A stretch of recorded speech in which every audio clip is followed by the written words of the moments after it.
Hello and welcome back to another episode of Now You Know. I'm Dale Wilson for Peninsula Area Public Access. Our guest today is Dr. John Mars, who is going to tell us he's one of the premier pontificators of local politics, and I really enjoy getting him in here to pick his brain on the local political scene. So John, let's jump right in where we left off on the conversation we had previously, and that is the seeming inability of the City of Port Angeles City Council to incorporate ideas that bubble up from the street level. There's a lot of seemingly intractability in citizens' involvement with the City Council. What are your thoughts on that? Well, I essentially believe that the City Council, if given any issue that is clearly relevant to the city and its status and its welfare, should take a position of leadership. They should show leadership. That doesn't mean that they're always going to favor it. Mm-hmm. They might oppose it. They might favor it. But they might endorse something with qualifications. But to take no position at all just because they have the excuse that it's not, strictly speaking, their call, that's just not leadership. Well, one of the things that struck me most as a lack of leadership was when the school board was attempting to pass their most recent bond, and each of them individually said how much they approved of it and supported it, but as a collective body, they refused to endorse the school bond and what can be more important to the city than the education of the kids. That's an old political cop-out. Mm-hmm, mm-hmm. I favor it personally, but the City Council doesn't? That doesn't make sense, does it? You know, one of the things that has struck me since I've lived here, and I've been living in this area about 5 years, a little over 5 years, this city is in more debt per capita than any city I've ever been in or around. I can't get a straight answer, but we are in debt of about $150 million, which is the closest figure I can determine. And at the same time, there's only about 8,000 people who are actually working gainfully employed, not on fixed income or not at minimum wage jobs. So that's 8,000 people responsible for in excess of $150 million. And is that all bonded debt? Various types of debt, but yes, most of it is, or a lot of it is bonded debt. And that's one of the things that causes you to get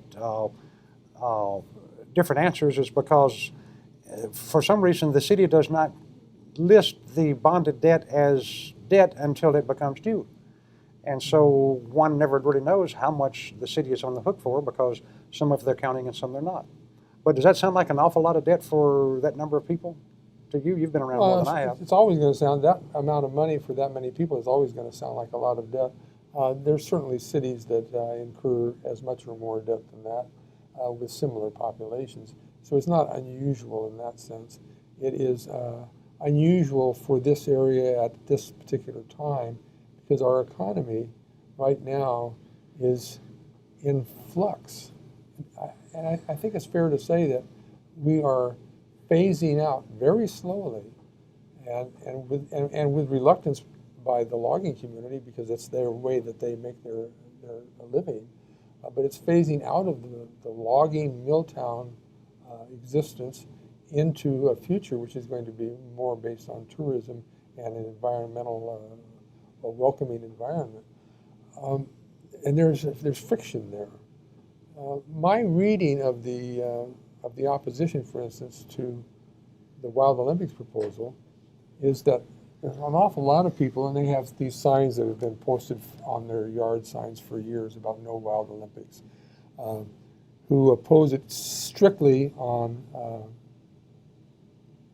conservative opposition, anti-government opposition, anti-national park opposition.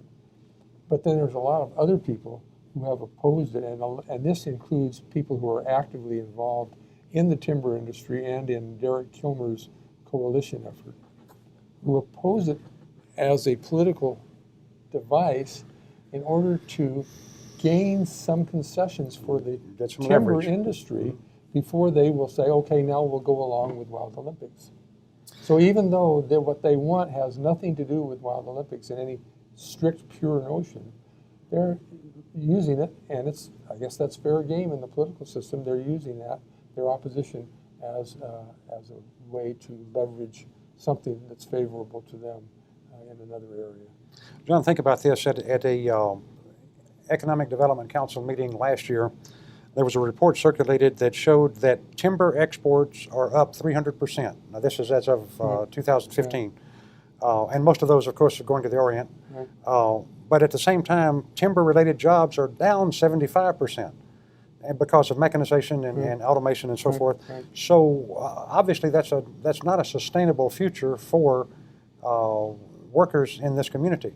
Yet so many people seem to attempt to want to hang on to that timber town Well, I mean, philosophy. There's reason to hang on to the timber industry. It's not something we should just abandon quickly or foolishly. But you can celebrate the past without clinging to it. Right. But I mean, for instance, and one of the things that confuses these issues is the arrearage issue, which is being taken up by the appointed county committee on the possibility of taking over the state trust lands and reconveying, as they say, the ownership to the county of Clallam County for their jurisdiction. And the heart of that issue has been pushed by Rod Fleck and some other people in the timber industry, and that is that the Department of Natural Resources has failed, in their view, to cut as much timber as they should have cut over the recent decade, I'll say, and that revenue is shared with local taxing organizations. And so the view is that the state is failing us by not making a fuller use of the state trust lands in terms of timber. But the other aspect of that is that what they want is more timber to be available for cutting for local timber operations. And that's very understandable motivation on their part. That doesn't mean it's a good idea. We don't know yet whether it's a good idea or a bad idea. But that committee is so heavily stacked, in my view, in favor of the timber industry that I think it's unlikely that we'll get any opinion, any recommendation out of it, except one that recommends taking over the state lands. Every time that discussion comes up, one of the things that is glaring in its absence is that almost every time the state will release a block of land to be cut for timber, the environmentalists come in, file lawsuits, it's tied up in the courts for years, and the environmentalists normally win. Well, that's not every time. I mean, I exaggerate. There have been a lot of cuts. There was a small cut in my neighborhood out west of town, and they went in and they clear cut. They replanted afterwards. Their replanting will start to look like something in 15 years. So in the meantime, you have this. But I mean, that's just it's one cut. I think maybe the most significant thing about that cut was that it was done, I think, 3 or 4 years ago. And when we spoke to the man who was overseeing the operation, he said, "I'm not going to make any money on this. I'm going to be lucky to break even. I'm just doing it to keep my crew employed." Well, you know, that seems like a terrible consideration when hopefully this economy will turn around. Hopefully there'll be a time when we do start building furniture, that we do start another sawmill may start up when the economy turns around. But in the meantime, we're shipping all of our natural resources over to Japan and to China at the lowest prices in a long, long time. So not only are we shipping away our resources, but we're shipping away the future that could be in furniture building, that could be in some other industries related to timber, which if we continue to give it away, which it seems like we're doing, that's not going to be there available for us. Timber is always going to go where the money is. At present, it's coming from, a lot of it's coming from Japan and China. Let me share with something. And there's certain different kinds, we're cutting different kinds of timber here, so it's not all going to the same place. Right. And anybody who observes closely will notice that there are a lot of trucks that go through the scaling station west of Port Angeles, but there are a lot of trucks that go by the scaling station. They are hauling logs for a different market, a different purpose than the ones that go through the scaling station. There's a lot of logs that go to Interfor, which is a mill west of Port Angeles, and obviously there's a lot of wood going through the Nippon Industries paper mill. There's a lot of concern among people that Nippon is going to fold up at some time. Well, it can't last forever. but we don't know how long it will last. The market for newsprint, and especially for phone book print, has changed a lot. It's not nearly as robust as it used to be. Getting back to logs and timber for just a second.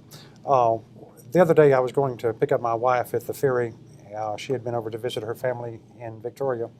And as I passed by the waterfront on Marina, I saw all of these logs being loaded onto a big ship to be headed to China. Then when I got to the ferry, I saw 3 or 4 or 5 trucks coming off the ferry with finished lumber, 2x4s, 2x6s. From British Columbia. From British Columbia. So we're sending all of our raw logs to China, and we're importing from British Columbia the lumber that we use to make our homes and our Well, what's wrong with you that? can't tell from observation if that's what's happening. Well, I don't think that they're taking it to Mexico, are they? They could be shipping them to China. Through cut timber? I don't know. I don't know why they'd be coming, logs would be coming off. No, it wasn't logs. It was finished lumber. It was finished lumber. Yeah, Excuse me. dimensional lumber. 2x4s, 2x6s. Well, that probably has to do with the limited mill capacity that we now have. Well, that's what I'm wondering. So you're making a good point. I mean, it's not logical, but if that's what this market creates at this time, that's the way people have to deal with it. All right, we're going to come back with this discussion in just one moment. I'm Dale Wilson for Peninsula Area Public Access. Our guest today, Dr. John Mars. We'll be right back.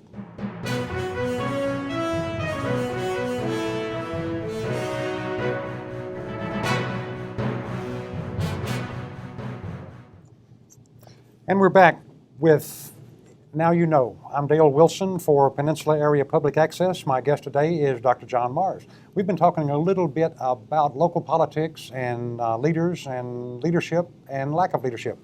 John, there's one thing that has bugged me ever since I've moved here, and that is the number, excuse me, the number of multi-million-dollar projects that have come and gone.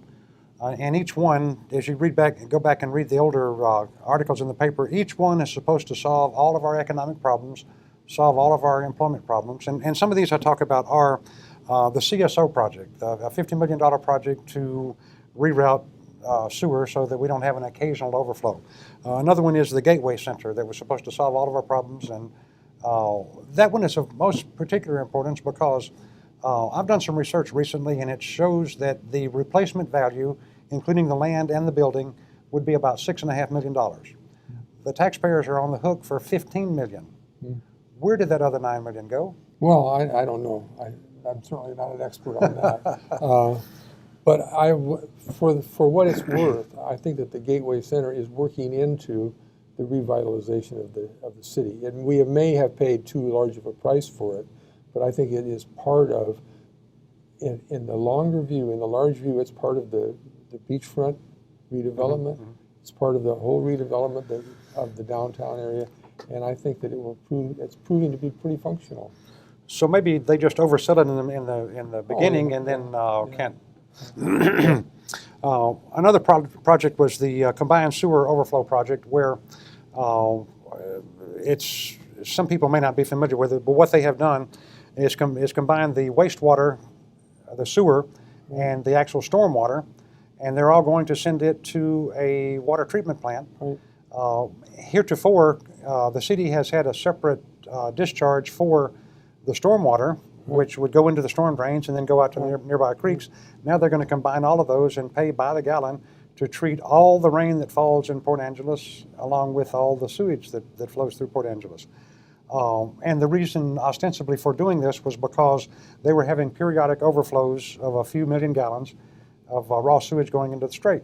And of course, 17 miles across the strait, Victoria dumps their entire effluent for 500,000 people every day. Mm-hmm. So, and again, the reason was ecology kept threatening to start fining the city if they did not do something, and perhaps something should have been done. But with the same figures that the city used to sell the idea of the CSO, other people came to spend their 3 minutes of public comment to the city council, explaining to them that if you just remove your downspouts from the city sewer system, you won't have those overflows, because the only time it overflows is during a rain, and the intrusion of the stormwater is what causes the overflow.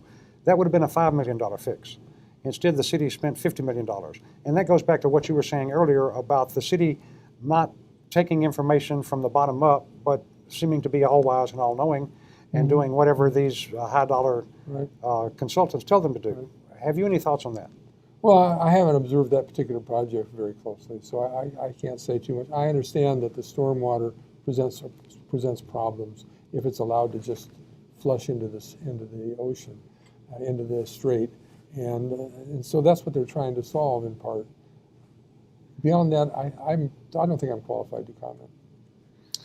Well, with the money that we've spent, with the debt that we've taken upon ourselves, and the fact that the unemployment is still double digits, that school graduation rates are somewhere between 65 and 70%, are our problems so intractable that all this money that we've borrowed and spent and all of our efforts are just intractable? Is there something special about Clallam County and Port Angeles that we have to suffer this forever, or is there something?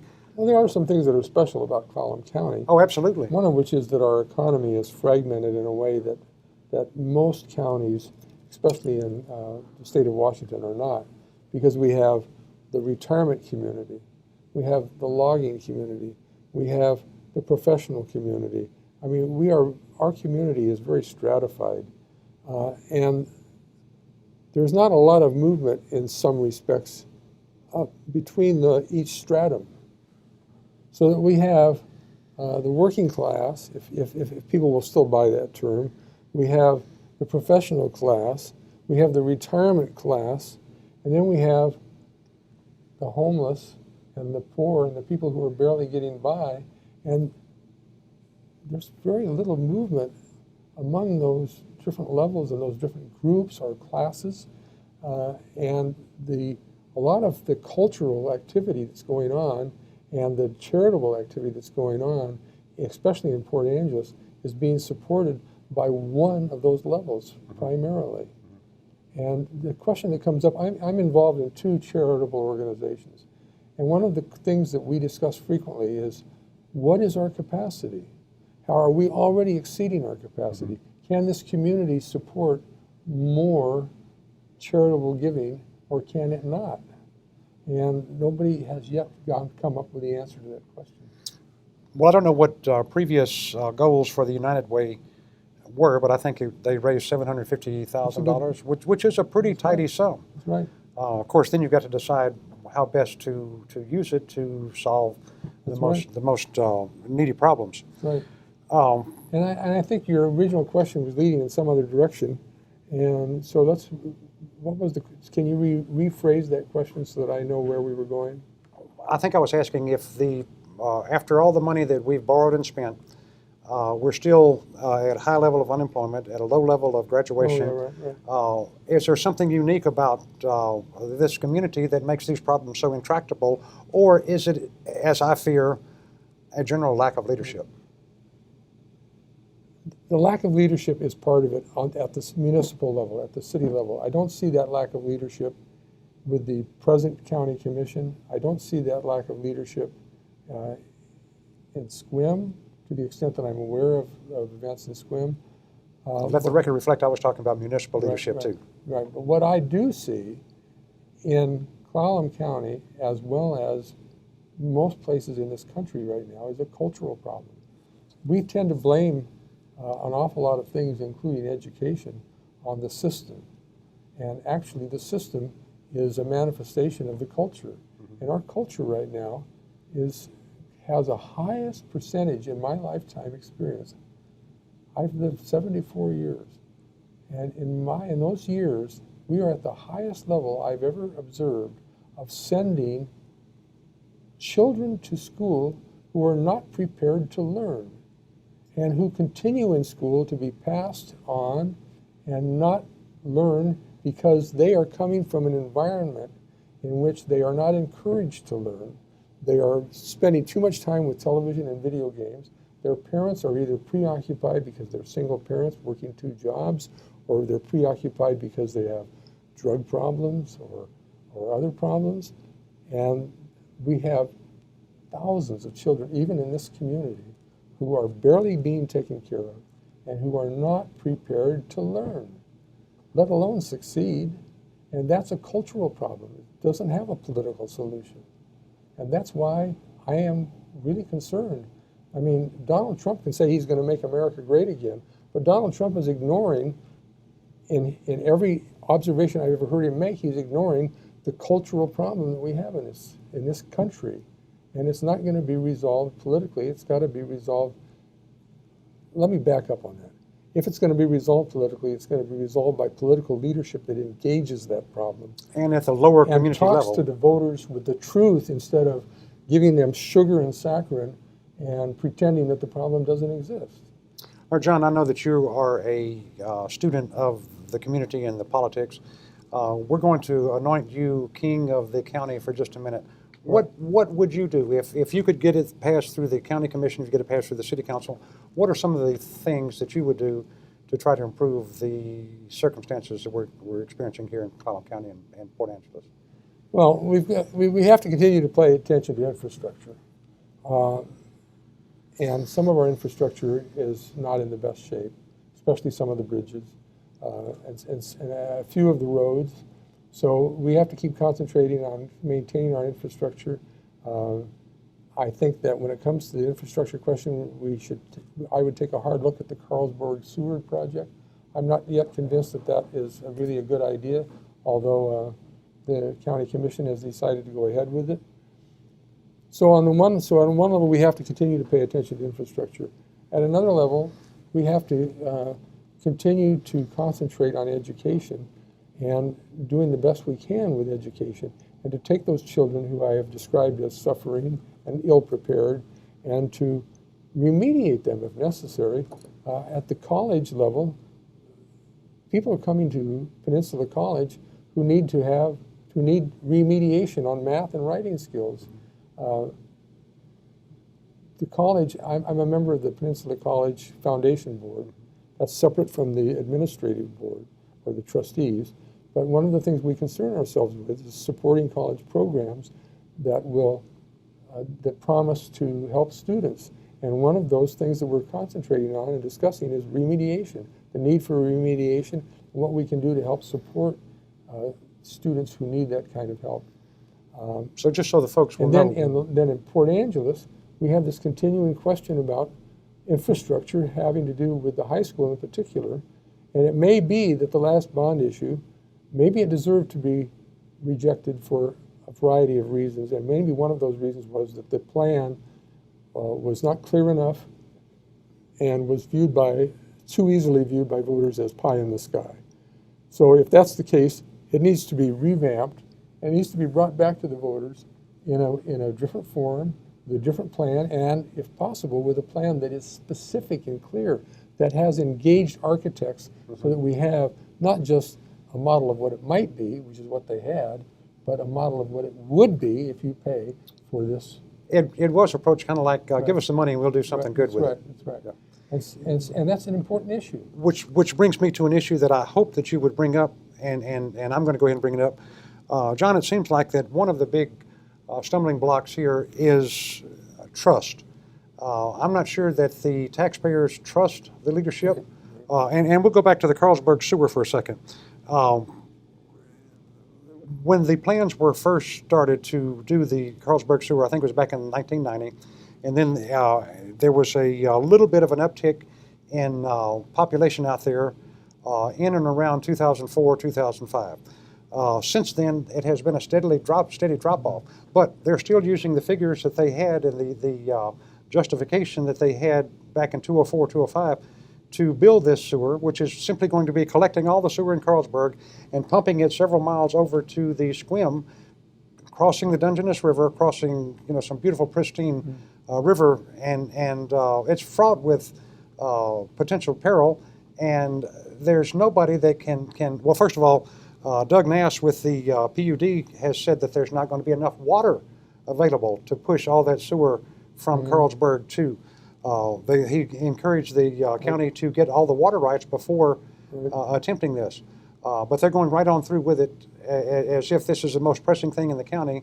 And in fact, there's a sewer that's broken down in Siskiyou that needs attention at a greater, more important time frame than that. So I really don't understand, and in fact, I don't trust this Carlsberg sewer project.